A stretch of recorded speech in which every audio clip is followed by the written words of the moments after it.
אח שלי חזר מהלחימה והוא לא מתנהג כמו עצמו. איך נכון לדבר איתו? מה שחשוב זה לא להשאיר אותו לבד. תחושת הבדידות באמת יכולה להחמיר את המצב, אז תציעי להיות שם בכל דרך שנראית לו מתאימה וטובה. בטח ובטח לא כדאי ללחוץ. אם הוא לא רוצה לדבר, אז כנראה שזה לא הזמן. כשמדברים עם מישהו שמתמודד עם פציעה שקופה, חשוב מאוד מאוד להיות רגישים ולשוחח במקום שקט ופרטי ולא ככה על הדרך, או שאת בעצמך מרגישה שאת מוצפת רגשית או לא פנויה להקשיב באמת. אם כבר אתם מדברים, אז תמיד לנסות להימנע מאמירות כמו הכל יהיה בסדר וזה יעבור, כי זה לא באמת עוזר ולפעמים רק מעצים את חוויית הבדידות. עדיף לשאול שאלות פתוחות, כמו איך אתה מרגיש היום, או אם יש משהו שאני יכולה לעזור, ולהראות שאת פה בשביל להקשיב ולהבין, בלי לשפוט.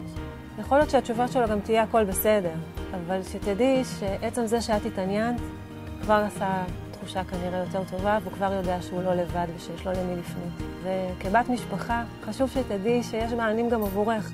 ביניהם יש טיפול פרטני, יש קבוצות תמיכה למשפחות, אז אל תישארי עם זה לבד.